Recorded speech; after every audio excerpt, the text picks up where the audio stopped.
नमस्कार, राज्यों की जंग में आपका स्वागत है। मैं हूं अखिलेश शर्मा। मध्य प्रदेश में सभी दल चुनावी वादों में जुटे हैं, जिससे से ज्यादा जनता का वोट हासिल कर सकें। आज कांग्रेस ने अपने वादों की लिस्ट जारी कर दी है। इसका नाम कांग्रेस का वचन पत्र दिया गया है। इसके साथ ही पार्टी ने कांग्रेस आएगी, खुशहाली लाएगी का नारा भी दे दिया है। इसकी कुछ अहम बातों पर नजर डाल लेते हैं। महत्वपूर्ण वादे क्या क्या किए हैं कांग्रेस ने। पहला यह किया है कि 500 रुपए में घरेलू गैस सिलेंडर, एलपीजी सिलेंडर दिया जाएगा। 100 यूनिट बिजली माफ कर दी जाएगी और 200 यूनिट बिजली आधे दर पर दी जाएगी। यह भी कांग्रेस का वचन है। इसके साथ ही पुरानी पेंशन योजना यानी ओपीएस 2005 से लागू कर दी जाएगी। यह भी कहा गया है कि लड़कियों की शादी में 1,01,000 रुपया सरकार की ओर से दिया जाएगा। मेरी बिटिया रानी योजना में जन्म से शादी तक 2,51,000 रुपये सरकार देगी अगर कांग्रेस पार्टी सत्ता में आती है। वहीं किसानों का जो गेहूं का समर्थन मूल्य 2,600 रुपये से बढ़ाकर 3,000 रुपये प्रति क्विंटल करने का वादा भी किया गया है। खेत जोड़ो मध्य प्रदेश जोड़ो मिशन से जुड़ेंगे खेत, गांव और मंडी। ये किसानों की खुशहाली के लिए फैसला या वादा किया गया है। सहकारी क्षेत्र से दूध की खरीदी पर 5 रुपये प्रति लीटर का बोनस देने का फैसला भी किया गया है। खेतिहर श्रमिकों का परिवार सहित 25 लाख रुपए का बीमा, ये भी वादा किया गया है। 2 लाख सरकारी पदों पर भर्ती, ये भी वादा है कांग्रेस का। और साथ ही मध्य प्रदेश जांच आयोग का गठन होगा जो भ्रष्टाचार के आरोपों की जांच करेगा। बेरोजगारों को 1,500 से 3,000 रुपये तक आर्थिक सहयोग देने का वादा भी कांग्रेस ने किया है। प्रतियोगी परीक्षा के जो शुल्क होते हैं उनमें 100% छूट होगी, यानी कोई पैसा नहीं देना होगा भर्ती परीक्षाओं में एप्लीकेशन देने के लिए। गरीबी रेखा का नया सर्वेक्षण कराया जाएगा। जातिगत जनगणना भी मध्य प्रदेश में कराई जाएगी अगर कांग्रेस सत्ता में आती है। खुशहाली के लिए खुशहाली मिशन भी आरंभ किया जाएगा, ये भी कांग्रेस ने वादा किया है। अब ये तो बात हुई कांग्रेस के वादों की। वहीं शिवराज सरकार की बात करें तो उन्हें अपने किए हुए कामों पर भरोसा है। साथ ही चुनाव को देखते हुए बीजेपी ने कुछ नए वादे भी किए हैं।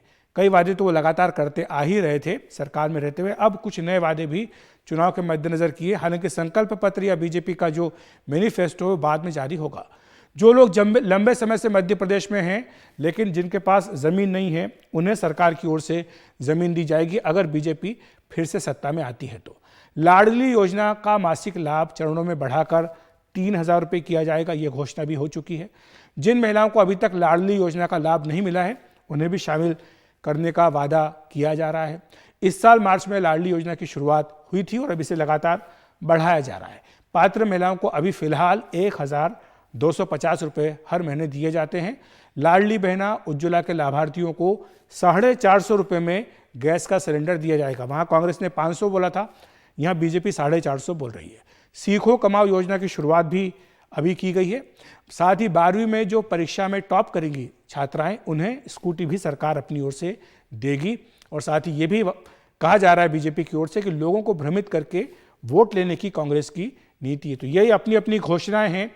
तो क्या कहा है कमलनाथ ने और शिवराज ने अपनी घोषणाओं पर, आइए देख लेते हैं।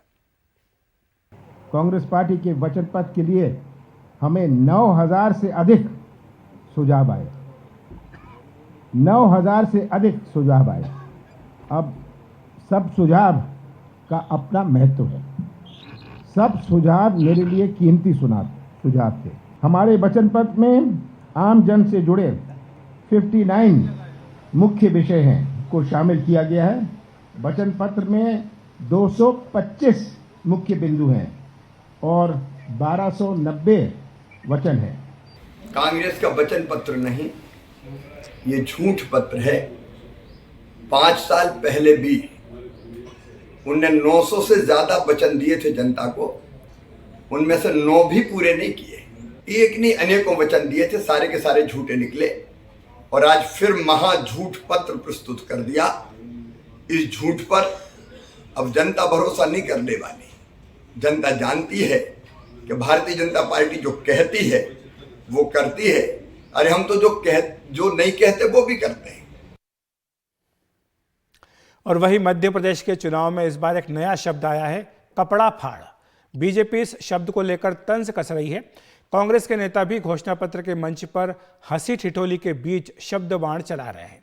ये तंज दरअसल प्रदेश कांग्रेस अध्यक्ष कमलनाथ के एक वायरल वीडियो पर हो रहा है, जिसमें कमलनाथ एक नेता के समर्थकों से कहते दिखाई दे रहे हैं कि दिग्विजय सिंह और जयवर्धन सिंह के कपड़े फाड़ो।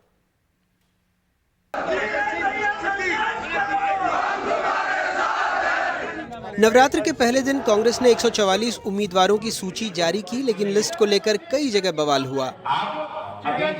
शिवपुरी से पिछोर से 6 दफे विधायक केपी सिंह को टिकट मिल गया। इस सीट की दावेदारी बीजेपी छोड़ कांग्रेस में आए कोलारस विधायक वीरेंद्र सिंह रघुवंशी कर रहे थे। जब उनके समर्थक कमलनाथ से मिलने पहुंचे तो सुनिए कमलनाथ ने क्या कहा। शिवपुरी की बात जी मैंने जयवर्धन और दिग्विजय के करी, जैसा वो कहेंगे जी मैं वैसा करूँगा। मुझे वीरेंद्र को जितना तुम लोग नहीं चाहते जी उससे ज्यादा मैं चाहता हूँ जी। तो तुम लोग मुझे क्या समझा रहे हो? आप जाके दिग्विजय सिंह और जयवर्धन के कपड़े फाड़े।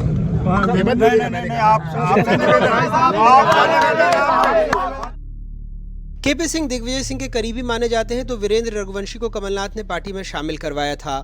मंगलवार को कांग्रेस जब अपना घोषणा पत्र जारी कर रही थी, तब दिग्विजय ने पहले फॉर्म में दस्तखत की बात उठाई तो कमलनाथ ने मजाक में कहा उन्होंने दिग्विजय को पावर ऑफ अटॉर्नी दी है। भैया ए फॉर्म और बी फॉर्म में दस्तखत किसके होते हैं? पीसीसी प्रेसिडेंट के। तो कपड़े किसके फटने चाहिए बताओ? मैंने बहुत पहले इनको एक पावर ऑफ अटॉर्नी दी थी। वो पावर ऑफ अटॉर्नी थी कि कमलनाथ के लिए आप पूरी गालियां खाइए, ठीक है? तो ये पावर ऑफ अटॉर्नी आज के दिन भी वैलिड है। उनको पावर ऑफ अटॉर्नी दी है, ये कमलनाथ कह रहे हैं। अब उनकी खीज है या उनका इरिटेशन है या हार सुनिश्चित हो गई है, तो अब एक दूसरे पर लगा रहे हैं कि भैया मैंने तो छोड़ दिया था, मैंने तो बंटा ढार दिग्विजय सिंह को सौंप दिया था। तो ये कांग्रेस की स्पष्ट हार आज ही उन्होंने स्वीकार कर ली है। कमलनाथ के एक और बयान पर बीजेपी हमलावर है, जब वो कहते हैं कि छिंदवाड़ा में टिकट का ऐलान पहले नकुलनाथ करेंगे, बाद में दिल्ली से ऐलान होगा। छिंदवाड़ा की घोषणा नकुल करेंगे, वो छिंदवाड़ा में ही है, वो करेंगे वहां से। मैं नहीं, छिंदवाड़ा की टिकटों की घोषणा सबसे पहले छिंदवाड़ा में होगी, तब दिल्ली से होगी। अभी ये भी कहा गया कि छिंदवाड़ा के टिकट पहले नकुलनाथ घोषित करेंगे और नकुलनाथ के घोषित करने के बाद फिर दिल्ली से घोषित होंगे, और 2 टिकट उन्होंने घोषित भी कर दिए। क्या सोनिया गांधी की कांग्रेस अलग है, कमलनाथ की कांग्रेस अलग है, नकुलनाथ की कांग्रेस अलग है? कांग्रेस कितनी है, कांग्रेस कौन की है और कांग्रेस क्या है, ये अब जनता जानना चाहती है। कांग्रेस बीजेपी पर अक्सर तंज करती है कि उसमें कई गुट हैं, शिवराज बीजेपी, नाराज बीजेपी और महाराज बीजेपी। लेकिन शिवपुरी के मुद्दे पर इस बार दांव उल्टा पड़ा है। वैसे अगर आयातित नेताओं को टिकट नहीं मिला तो हम सिर्फ इतना कह सकते हैं, न खुदा मिला न विसाल सनम। भोपाल से अपने सहयोगी अमृतांशी जोशी, इजहार और कैमरा पर्सन रिजवान खान के साथ अनुराग द्वारी, NDTV इंडिया। और हमारे सहयोगी अनुराग द्वारी हमारे साथ जुड़ रहे हैं इस कपड़ा फाड़ पॉलिटिक्स के ऊपर चर्चा करने के लिए। अनुराग, ये जो बातें हो रही हैं, ये सिर्फ हंसी ठिठोली है या कुछ गंभीर बातें भी हैं कि क्या कमलनाथ और दिग्विजय सिंह के बीच में सब कुछ सामान्य नहीं है? क्या अपने अपने समर्थकों को टिकट दिलवाने की होड़ इस कदर तक पहुंच गई है कि सार्वजनिक रूप से इस तरह के बयान दिए जा रहे हैं? जाहिर तौर पर अखिलेश जी, देखिए, जब जिस वक्त पर मौके पर दिग्विजय सिंह मौजूद नहीं थे, उस वक्त अगर आपने कमलनाथ की भाषा और उनकी जो तेवर थे वो एक आक्रामक तरीके से नज़र आया, और जब मंच पर मौजूद थे तो वो हंसी ठिठोली में बदल गया। लेकिन इसके पहले जो एक चीज़ छूट गई, वो सुबह सुबह दिग्विजय सिंह ने एक ट्वीट भी किया था और सामंजस्य और तमाम चीज़ें याद दिलाई थी। तो कहीं ना कहीं एक मंच तक आने और वचन पत्र से पहले ये मामला बहुत हंसी ठिठोली का नहीं था, थोड़ा एक कह लें गंभीर मोड़ ले चुका था। और जाहिर सी बात है, चुनाव से पहले मध्य प्रदेश में जिस तरह से हमेशा कांग्रेस में देखा गया है कि हर नेता चाहता है कि उसके गुट के लोगों को ज़्यादा से ज़्यादा टिकट मिले, और इसी मद्देनज़र जो वीरेंद्र रघुवंशी बीजेपी के कोलारस के विधायक हैं, उनको शामिल कराया था कमलनाथ ने। और पूरी उम्मीद की जा रही थी, क्योंकि उनकी पत्नी भी वहाँ से ज़िला पंचायत से आती हैं, तो पूरी उम्मीद की जा रही थी कि उनको वहाँ से टिकट मिलेगी। लेकिन वहाँ से टिकट केपी सिंह, जो पिछोर से 6 दफ़े के विधायक हैं और दिग्विजय सिंह के करीबी माने जाते हैं, पिछली दफ़ा 1-1, 2-2 बार के विधायकों को भी मंत्री बना दिया गया था। केपी सिंह नाराज चल रहे थे, लेकिन उन्होंने पार्टी नहीं छोड़ी। इस दफ़े उनको शिवपुरी भेज दिया गया है, तो वहीं से पूरी नाराज़गी की बातें सामने आए, और जिसके बाद मंच पर और मंच के पीछे जो बातें आई वो सबके सामने है। शुक्रिया अनुराग आपका। आप इस पर नज़र रखिएगा, आपके पास आगे भी हम आते रहेंगे ये पूछने के लिए कि जो कपड़ा फाड़ पॉलिटिक्स है कहाँ तक पहुँची है। अब बात कर लेते हैं राजस्थान की, जहाँ पर विधानसभा चुनाव से पहले बीजेपी ने राजपूत समाज में पैठ बढ़ाने के लिए बड़ा दांव खेला है। राजपूत समाज के दिग्गज नेता रहे लोकेन्द्र सिंह कालवी के बेटे भवानी सिंह कालवी और महाराणा प्रताप के वंशज महेंद्र सिंह मेवाड़ के बेटे विश्वराज सिंह आज बीजेपी में शामिल हो गए। दोनों ने बीजेपी मुख्यालय में बड़े नेताओं की मौजूदगी में पार्टी की सदस्यता ली है। बीजेपी के इस कदम को मेवाड़ में राजनीतिक समीकरण साधने और राजपूत समाज को अपनी ओर खींचने वाला मास्टर स्ट्रोक माना जा रहा है। और हमारी सहयोगी हर्षा कुमारी सिंह हमारे साथ जुड़ रही है इस खबर पर चर्चा करने के लिए। हर्षा, ये जो पूरा मामला है, जिस तरह से आज दो नेताओं को शामिल किया गया, दिल्ली लाकर शामिल किया गया, एक बड़ा संदेश देने के लिए, क्योंकि अमूमन जो ज्वाइनिंग होती है वो जयपुर में होती है और जैसा आप बता भी रही हैं कि राजपूत समाज को साधने के लिए कोशिश बीजेपी की ओर से की जा रही है। किस हद तक बीजेपी को इससे मदद मिल सकती है?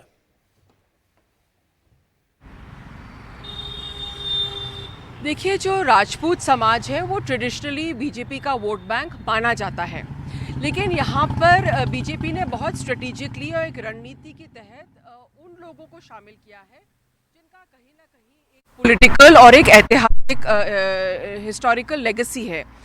तो इसमें उन्होंने ऐसा किया है, जैसे आपने कहा, कि जो महाराणा प्रताप के वंशज हैं जिन्हें आज भी लोग बहुत मानते हैं, उन्हें शामिल किया गया है। दूसरा, जो लोकेन्द्र सिंह कालवी थे, उन्होंने बहुत बड़ा आंदोलन किया था, भवानी के जो पिता हैं, बहुत बड़ा आंदोलन किया था उन्होंने रिजर्वेशन के लिए, राजपूतों को रिजर्वेशन देने के लिए। उसके बाद में कई मुद्दे उन्होंने उठाए थे, तो अपने आप में उनकी भी पहचान थी। उनके जो ग्रैंडफादर हैं कल्याण सिंह कालवी, वो अपने आप में अपने समय में बहुत बड़े नेता थे। तो इन दोनों को पार्टी में शामिल करके राजपूत वोट बैंक में भी उन लोगों को साधने की कोशिश की है जिनका कहीं ना कहीं जो इतिहास है वो अपने आप में मायने रखता है और जो इतिहास है वो आज भी राजस्थान में गूंजता है। तो इसलिए इन दोनों को शामिल किया गया है। राजपूत वोट बैंक है, ट्रेडिशनली जैसे मैंने कहा बीजेपी का वोट बैंक है, कोई कमी नहीं है राजपूत नेताओं की। हर्षा, माफ़ी चाहते हैं, आपकी जो आवाज़ है हम तक रुक रुक कर आ रही है, शायद कुछ तकनीकी गड़बड़ है, इसको हम ठीक करने का प्रयास करेंगे। लेकिन एक राजस्थान से जुड़ी दूसरी खबर भी है, उसकी भी जानकारी दे देते हैं। बीजेपी अध्यक्ष जेपी नड्डा के घर पर आज बीजेपी के कोर कमेटी की बैठक यहाँ पर चल रही है। पहले राजस्थान के नेताओं के साथ करीब 4 घंटे बैठक भी हुई। इस बैठक में राजस्थान के दिग्गज नेता शामिल हुए हैं। इस दौरान विधानसभा चुनाव के लिए पार्टी उम्मीदवारों की दूसरी सूची पर भी चर्चा हुई है।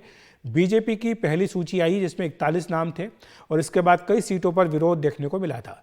इसके बाद आज कोर ग्रुप में मध्य प्रदेश की सीटों को लेकर भी चर्चा शुरू हुई है। इसके लिए मुख्यमंत्री शिवराज सिंह चौहान, कैलाश विजयवर्गीय, बीडी शर्मा और नरेंद्र तोमर, भूपेंद्र यादव, तमाम वरिष्ठ नेता जेपी नड्डा के घर पहुंचे हैं।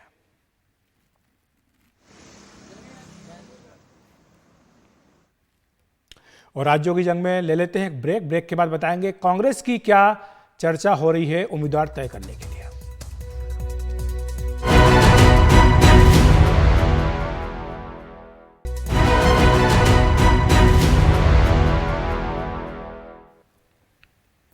राजस्थान और मध्य प्रदेश के लिए उम्मीदवार तय करने के लिए कांग्रेस पार्टी की केंद्रीय चुनाव समिति की बैठक कल यहां दिल्ली में होगी और मध्य प्रदेश के लिए अभी तक कांग्रेस पार्टी ने 144 उम्मीदवारों की सूची जारी कर दी है। बाकी बची 86 सीटों पर फैसला होना है। वहीं राजस्थान में अभी तक उम्मीदवारों की एक भी सूची नहीं आई है। इस बैठक से पहले आज कांग्रेस की स्क्रीनिंग कमेटी की बैठक हुई। कांग्रेस वॉर रूम में बुलाई गई इस बैठक में राजस्थान के मुख्यमंत्री अशोक गहलोत तथा अन्य नेता शामिल हुए हैं।